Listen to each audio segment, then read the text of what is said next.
화석 오브 화석. 새내기 때 알았다면 좋았을 것들. 이상과 현실은 좀 다르더라고요. 대상이랑 금상을 2번 탈 수 있었어요. 관자놀이까지 막 그리고. 근데 그게 살짝 제가 바보였던 것 같아요. 제가 하나 꿀팁을 드리자면 그거는 절대 비추입니다. 나중에 내 자산이 되는 거기 때문에. 하나 둘 셋. 오하 오하. 안녕하세요. 오케이. 민성입니다. 오늘은 제가 평소처럼 리뷰가 아니라 좀 특별하면서도 안 특별한 좀 평범한 얘기를 해볼까 하는데요. 제가 또 이제 마지막 학기를 앞두고 있는, 심지어 8학기 만에 졸업도 못한 9학기째를 다니고 있는 화석 오브 화석이거든요.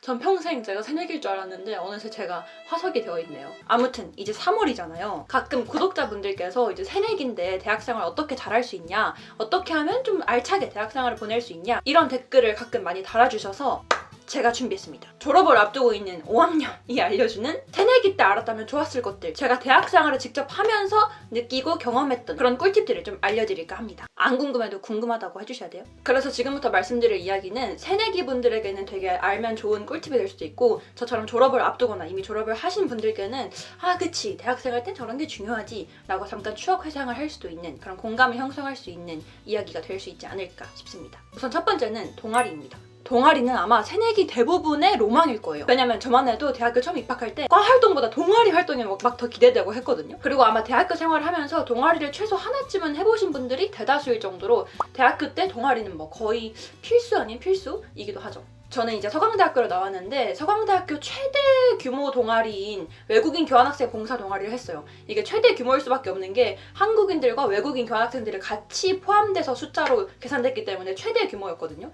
근데 사실 저는 최대 규모라서 들어간 건 아니고, 제가 입학할 때 16학번 때까지만 해도 당시에 비정상회담이 되게 유행했어요. 그래서 비정상회담을 보고 외국인 친구들을 많이 사귀고 싶은 마음에 교환학생 봉사 동아리 들어가야겠다 라고 해서 바로 지원을 했습니다. 근데 막상 돌이켜보니까 이상과 현실은 좀 다르더라고요. 사람마다 다르겠지만 되게 외향적이고, 외국인 교환학생 친구들이랑 친해지려고 엄청 노력을 많이 한 친구들은 외국인 친구들이 실제로 되게 많고 외국인 친구들이랑 주말에도 놀러가고 막 이랬어요. 근데 저는 막상 외국인 친구 만나려고 들어간 동아리에서 한국인들끼리의 친목을 더 열심히, 무엇보다 제가 동아리 활동을 되게 후회 안 하고 진짜 잘했다라고 생각하는 이유는 저희 과가 52명 정도로 상대적으로 좀 작은 규모의 과예요. 막 보통 경영학과, 경제학과 막 이런 데는 막 100명, 200명 넘지 않나? 되게 큰 규모인데 저희는 52명으로 되게 작은 학과였거든요. 새내기 때는 동아리 활동이 재밌어서 동아리 활동을 훨씬 열심히 했어요. 그래서 지금 돌이켜보니까 내가 다른 과 친구들을 만날 수 있는 유일한 창구였구나 싶거든요. 왜냐하면 안 그래도 과 규모도 작은데 과 활동만 열심히 하다 보면 다른 과 친구들을 만날 기회가 거의 없어요. 수업 때 뭐 팀플로 친해지는 것도 아니고 정말 비즈니스니까 팀플은. 그래서 물론 과 친구들도 좋지만 좀 다른 과의 좀 다양한 친구들을 만날 수 있던 유일한 기회가 동아리이지 않을까 싶습니다. 그리고 무엇보다 저는 지금 과 친구들보다는 오히려 동아리 때 만난 친구들이랑 더 친하고 더 많은 추억이 있어서 지금까지도 연락을 하는 건 대부분 동아리 친구들이에요. 그리고 동아리 하면 이렇게 대규모의 취미나 뭐 친목 동아리도 많겠지만 아마 요즘 새내기 분들은 벌써부터 취업 걱정을 많이 하셔서 학술, 학회, 마케팅 동아리, 뭐 경영, 전략 동아리, 투자 동아리 이런 거 들어가야 되는 거 아니에요? 라고 궁금해 하실 수도 있는데, 일단 저는 그런 막 마케팅, 학술 동아리를 하진 않았습니다. 왜냐면 제 진로가 일단 그쪽이 아니기도 하고, 근데 이게 제가 보니까 마케팅, 학술 동아리, 이런 학회 같은 거는 우선 1, 2학년을 잘 뽑아주지도 않을 거예요. 지원 자격부터가 일단 최소 4학기 아니면 5학기는 돼야 지원을 할 수 있는 동아리가 대부분이에요. 그리고 어차피 3, 4학년 되면 발등에 불이 떨어져서 어차피 이런 거 다 반강제로 하게 되어 있거든요. 1, 2학년 때는 그런 것보다는 훨씬 더 다양한 경험을 하고 많은 다른 과 친구들도 많이 만나고 좀 다양한 경험을 할 수 있는 동아리를 조금 더 추천드리고 싶어요. 친목 당연히 좋지만 어느 정도 목적성을 가지고 그 안에서 다양한 사람들을 만나서 친해질 수 있는 그런 동아리를 추천드리고 싶습니다. 그리고 전 참고로 2학년 중간쯤에 그 신촌 연합 IT 창업 동아리를 했었어요. 사실 그 동아리를 하게 된 이유는 물론 제가 창업, IT 이런 쪽에도 관심이 있긴 했지만 그것보다는 주위 친구가 야, 이 동아리 하면 되게 신촌에 다른 학교 사람들, 훌륭한 사람들도 엄청 많이 모인대 라고 해서 그래? 그럼 나도 좀 다른 학교 사람들도 좀 만나보고 싶다, 새로운 그런 커뮤니티를 형성을 해보고 싶다 라고 생각을 해서 들어가게 된 동아리고, 그리고 이게 신촌 연합 동아리였다 보니까 신촌에 있는 4개의 학교들이 모이는 그런 연합 동아리였어요. 그래서 동아리와는 또 다르게 다른 학교 사람들을 만나볼 수 있는 유일한 창구였기도 하고, 실제로 IT 창업 동아리여서 그런지 되게 훌륭하신 분들도 많고 해서 되게 배울 점이 많았습니다.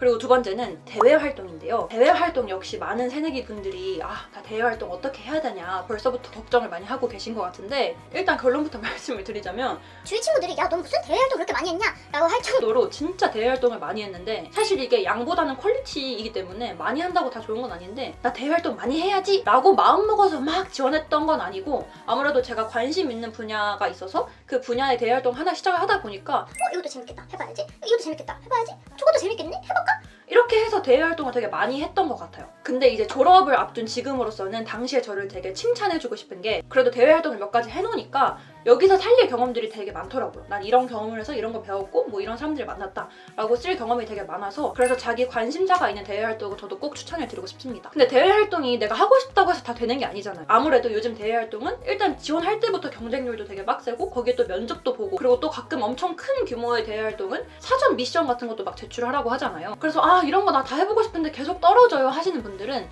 사실 저도 처음에 되게 많이 떨어졌던 것 같아요. 나 이거 막 지원했는데 막 탈락이고 서류부터 탈락이고, 그래서 아니 이 대외 활동도 이렇게 어려우면 대체 나중에 취업은 어떻게 하는 건가 되게 절망했던 적이 있는데, 저는 어떻게 했냐면 일단 진입 장벽이 좀 낮은 상대적으로 쉬운 대외 활동을 먼저 지원을 했어요. 물론 그 전에 떨어진 것도 많지만 상대적으로 진입 장벽이 낮고 쉬운 대외 활동을 먼저 시작을 하고 나니까 이게 또 스펙이 돼서 나중에 다른 대외 활동 지원할 때 나 이거 했었다, 그리고 또 이 두 개가 또 경험이 돼서 나중에 이걸 지원할 때 나 이 두 개 했었다 해서 이게 자꾸 쌓이게 되더라고요. 그래서 대외 활동 너무 걱정된다, 자꾸 떨어진다 하시는 분들은 일단 좀 상대적으로 쉬운 진입 장벽이 낮은 대외 활동이라도 하나 먼저 스타트를 끊는 걸 추천을 드립니다. 그리고 대외 활동하니까 제가 잠깐 또 말씀드리고 싶은 게 공모전인데요. 저는 정말 운이 좋게도 엄청 큰 규모의 공모전에서 대상이랑 금상을 2번 탈 수 있었어요. 근데 이건 제 자랑이 아니라 어떤 기회였냐면, 제가 직접 공모전 나가야지 라고 한 적은 많이 없고, 실제로 나가면 다 떨어지기도 했고, 이게 가끔 수업에서 교수님이 팀을 짜준 다음에 너네 공모전 무조건 나가라, 이 공모전 나가는 것 자체가 과제이고 성적으로 연결되는 그런 수업이 있었어요. 전 그런 수업을 2개 들었는데, 공모전 나가기 싫은데 어쩔 수 없이 이게 과제고 성적이랑 연결이 되니까 반강제로 나갔던 공모전에서 대상이랑 금상을 탈 수 있었거든요. 좋은 팀원들을 만났던 것도 한몫을 하는 것 같아요. 그래서 공모전에 물론 내가 개인으로 아니면 각 잡고 친구들이랑 나가는 것도 좋지만, 이렇게 가끔 수업을 듣다 보면 수업 차원에서 교수님이 무조건 공모전을 나가라고 하는 게 있어요. 그러면 이게 내가 하기 싫어도 이게 결국 내 중간고사, 기말고사 성적이고 팀원들도 다 그걸 알고 있기 때문에 되게 열심히 하게 되더라고요. 그래서 이렇게 수업에서 공모전 나가는 것도 한번 알아보시고 이것도 추천을 드립니다. 당시에는 맨날 새벽 2시까지 전화로 팀플하고 그랬던 기억이 있는데, 지금 생각을 해보니까 그래도 되게 좋은 경험이었다 싶더라고요. 그리고 세 번째는 퍼스널 컬러입니다. 퍼스널 컬러가 뭔지는 그래도 다들 아시죠? 막 요즘 이렇게 색깔 다 대보고 내가 뭐 가을 웜이네, 겨울 쿨이네 뭐 이런 거 하는 거 있잖아요. 근데 이거는 제가 추천을 드리고 싶은 게 제가 안 해봤기 때문이에요. 그래서 더 추천을 드리고 싶어요. 나에게 새내기 동생, 아주 귀여운 새내기 동생이 있다면 내가 내 돈 주고서라도 꼭 데려가서 받게 하고 싶은 게 퍼스널 컬러예요. 아무래도 새내기 때는 이게 막 20살 막 성인 돼가지고 신나가지고 뭐 여러 흑역사도 많지만, 당시에는 일단 무조건 꾸미고 싶다, 무조건 많이 과하게 투머치하게 꾸미는 게 예쁜 줄 알고, 당시에도 막 보면 제가 이거 귀 알러지가 아닌데도 막 피어싱 4개 뚫고 피가 뚝뚝 흐르는데도 피어싱 계속하고 나왔었거든요. 그리고 막 아이라인, 막 틴트 이런 것도 어떻게 바르는지 모르는데 나한테 어떤 색이 어울리는지도 모르면서 무조건 아이라인 막 이만큼 관자놀이까지 막 그리고, 틴트도 무조건 새빨간 거 막 쥐자만 먹은 색 그리고. 당시 사진을 보면 왜 아무도 나한테 말 안 해줬는지 모르겠는데, 새내기 때 사진을 보면 되게 나 이거 왜 이러고 다녔지? 좀 너무 투머치였고, 화장도 빡세게 안 했어도 됐을 텐데. 그런데 요즘엔 퍼스널 컬러 검사해주는 곳이 되게 많으니까 한 번쯤은 가서 검사를 받고 나에게 어울리는 색깔, 색조를 아셨으면 좋겠습니다. 제가 무조건 예쁘게 꾸미세요 이게 아니라, 그래도 어느 정도 나한테 맞는 색깔과 색 조합을 알고 꾸몄더라면 훨씬 낫지 않았을까라는 생각이 들어서 추천드리고 싶습니다. 그리고 네 번째는 경제 공부인데요. 이 경제 공부를 저는 이제 시작했습니다. 최근 들어서 주식이랑 이런 게 더 열풍이라서 느끼는 것 같기도 한데, 저는 졸업을 앞둔 지금 부랴부랴 막 경제 공부를 하고 있어요. 지금도 보시면 제 눈앞에 바로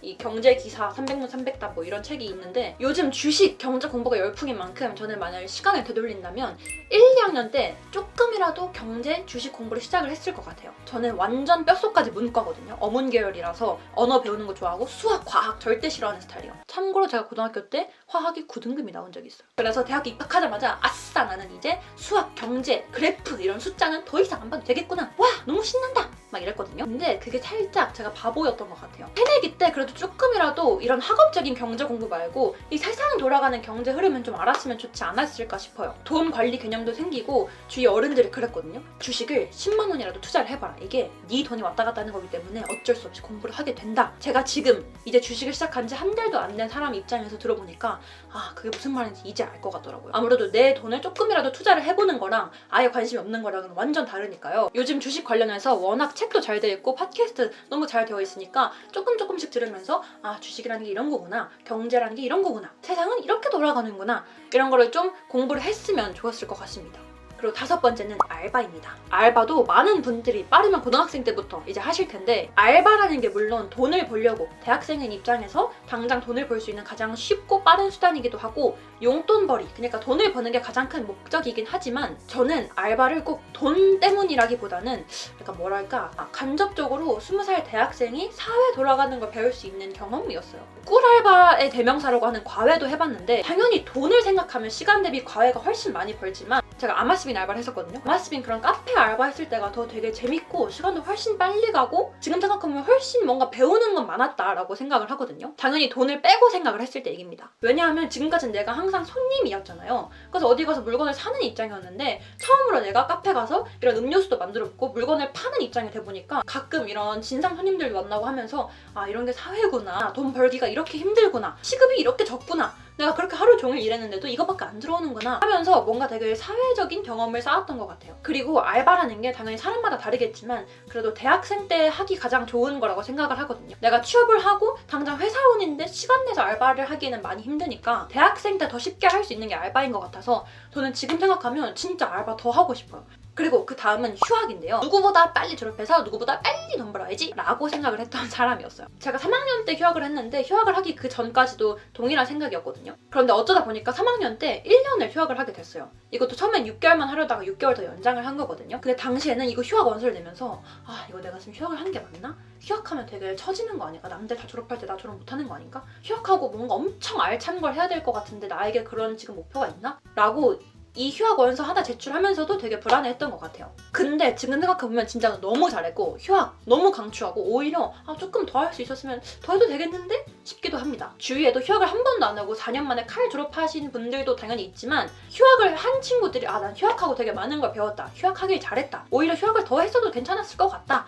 라는 친구들이 되게 많아서 휴학을 추천드리고 싶습니다. 휴학을 하면서 저는 6개월은 인턴을 하고 6개월은 쉬면서 여러 가지 활동을 했었는데요. 일도 하고 여행도 하고 하면서 정말 많은 걸 배웠어요. 이게 대한민국에서는 초등학교, 중학교, 고등학교 때부터 한 번도 쉴 틈이 없잖아요. 그랬는데 처음으로 내가 직접 나 이때 얼만큼 쉬겠다 해서 내가 휴식 시간을 정할 수도 있고 처음으로 내가 내 휴식 시간에 뭐 할지 목표를 세우기도 하고 기존에 대학교 학기 중에는 학업이랑 병행하기 힘들었던 것들을 쉬면서 할 수 있었거든요. 나 휴학 이거 하는데 왜 이렇게 걱정이 많이 했지? 라는 생각이 들어요. 그런데 간혹 친구 따라서 무작정 친구가 쉬니까 나도 휴학해야지 라고 하는 친구들도 몇몇 있는데 저는 그거는 절대 비추입니다. 휴학을 하면 내 의지에 따라서 내가 목표를 세우고 내 시간 관리를 하는 게 맞다고 생각을 해요. 친구 따라서 휴학하면 휴학 안 하는 이만 못합니다, 진짜. 그리고 마지막 8번째는 포트폴리오 만들기인데요. 사실 이 포트폴리오라는 거는 새내기 때 안 해도 4학년 때 오면서 하게 되실 겁니다. 제가 하나 꿀팁을 드리자면 저는 대학교 1학년 때부터 대외 활동을 했을 때 지원했던 자소서, 그리고 그 대외 활동에서 했던 기록들, 그리고 공모전에서 수상을 했다.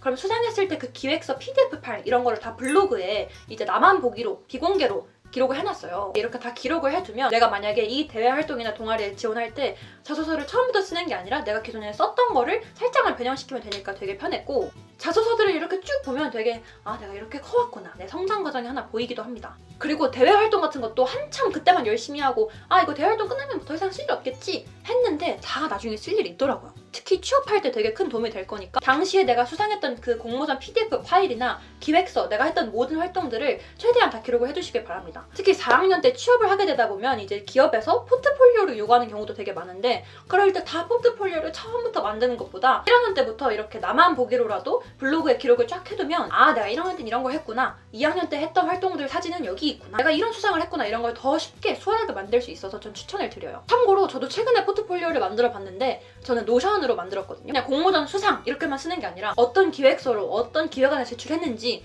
어떤 PPT 발표를 했는지 이런 거 다 보여드려야 되잖아요. 그럴 때 내가 그 1학년 때 그 몇 년 전 파일을 어디서 찾아? 다 없어진 거 아니야? 이렇게 되지 않고 바로 블로그에서 이거 내가 그때 1학년 때 공모전 수상했던 파일이구나 하고 이렇게 띡 불러오면 되니까 훨씬 편했어요. 그러니까 지금은 이렇게 하나하나 기록하는 게 되게 귀찮을지 몰라도 언젠가 다 나 편하라고 나중에 내 자산이 되는 거기 때문에 내가 대학교 때 했던 모든 활동들을 다 기록을 해두시는 걸 추천을 드립니다. 네, 여기까지입니다, 여러분. 이 시국에 새내기가 된다는 게 대학 생활이 많이 실감이 안 나기도 하고 여러모로 좀 아쉬운 점도 많으시겠지만 그래도 제가 대학교를 졸업하면서 1, 2, 3, 4학년 때 느꼈던 모든 것들 중에서 꿀팁들을 최대한 모아봤으니까요. 혹시 여러분들이 알고 계시는 새내기, 대학생 꿀팁 이건 꼭 해야 된다 이런 게 있으시면 댓글로 또 마음껏 남겨주셔서 같이 공유를 해보도록 합시다. 지금까지 화석 오브 화석 It's OK 민성이었습니다. 안녕.